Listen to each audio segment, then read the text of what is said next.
সবাই মিলে ঘুরতে গেলাম জঙ্গলে, যেটা ছিল বাংলাদেশ ও ইন্ডিয়ার বর্ডারের মাঝখানে। আসসালামু আলাইকুম, কেমন আছেন সবাই? হঠাৎ করে সবাই প্ল্যান করলাম ঘুরতে যাব এক ফ্রেন্ডের নানু বাড়িতে। আর সেটা যেহেতু বর্ডার সাইডে, তাই বর্ডার দিকটাও ঘুরে আসা যাবে, তাই সবাই দেরি না করে বেরিয়ে পড়লাম।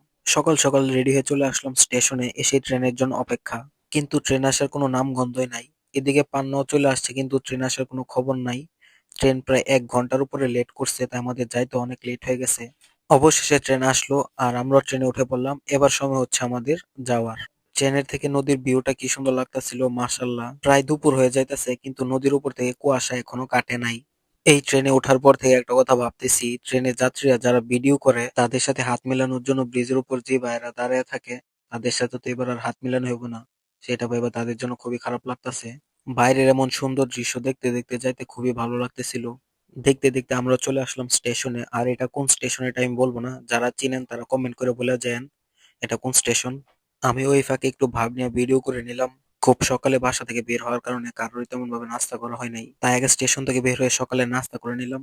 একটা অটো নিয়ে সবাই বেরিয়ে পড়লাম আমাদের কাঙ্ক্ষিত গন্তব্যস্থানে। এই রাস্তাটা আমার কাছে খুবই ভালো লাগে। একবার এখানে আগেও আসছিলাম। রাস্তার দুই পাশে সারি সারি গাছ লাগানো, মাঝখান দিয়ে আঁকাবাঁকা রাস্তা। অসম্ভব সুন্দর একটা জায়গা। এখানকার পরিবেশটা এতটাই নীরব, আমরা ছাড়া এখানে কোনো মানুষই ছিল না। পুরো একটা নিস্তব্ধ নীরব একটা পরিবেশ। এখন আমরা উঠতেছি পাহাড়ের উপরে, যেটা বাংলাদেশ ও ইন্ডিয়ার বর্ডারের মাঝামাঝি অবস্থিত। বর্ডার সাইডে আমরা এর আগে একবার আসছিলাম, তবে এই সাইডটাই এর আগে আসি না, এবারই প্রথম এই সাইডে। কিন্তু এই সাইডে এসে মনে হয় ভুলই করলাম। এদিকে যাওয়ার কোনো রাস্তা নাই। ওইদিকে আমাদেরকে ঘুরে আবার যেতে হইব। বাংলাদেশ ও ইন্ডিয়ার বর্ডারের অবস্থা নাকি এখন খুবই খারাপ।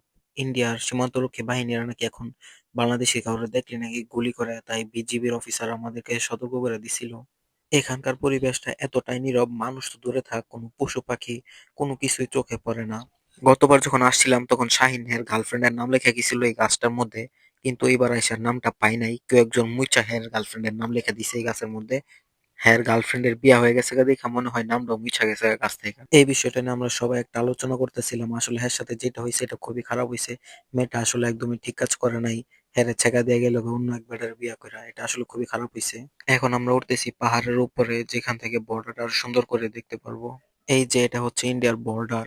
এইখানে ছিল খোলা একটা মাঠ, এখান দিয়ে গেলে সমস্যা হতে পারে, তাই আমরা এখান দিয়ে না গিয়ে ঘুরে অন্য একটা জায়গা দিয়ে আবার ওখানে যাব। এখানকার পরিবেশটা একদমই অন্যরকম, পুরো গ্রামীণ একটা পরিবেশ। বর্ডার সাইডে যেহেতু তো গ্রামই হবে, কিন্তু এদিকে সবই মাটির ঘর।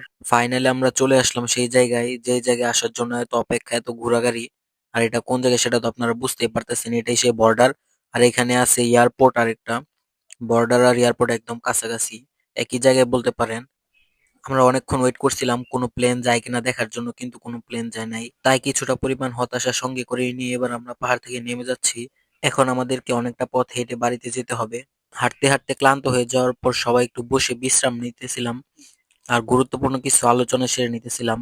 এখানকার প্রায় প্রতিটা বাড়ি মাটির তৈরি, যে জিনিসটা আমার কাছে খুবই অন্যরকম লাগছে। দেখতেও অনেক ভালো লাগতেছিল। মাটির ঘরে থাকার কোনো এক্সপিরিয়েন্স এখনো হয় নাই, ভবিষ্যতে হলে নেওয়ার চেষ্টা করব। কি পুরা কপাল আপনার, মাত্র এয়ারপোর্টের থেকে আসলাম তখন কোনো প্লেন যায় নাই, কিন্তু আমরা আসার পরেই একটা প্লেন গেল। প্রচুর হাঁটাহাঁটির কারণে সবাই অনেক ক্লান্ত, সবাই প্রায় গলা শুকায় গেছে, তাই ভাবলাম যদি ডাবের পানি খাওয়া যায় তাহলে অনেক ভালো লাগবে। তাই সবাই আসলাম গাছ থেকে ডাব পাড়ার জন্য, কিন্তু ডাবের সাইজ গুলো ছিল অনেক ছোট ছোট।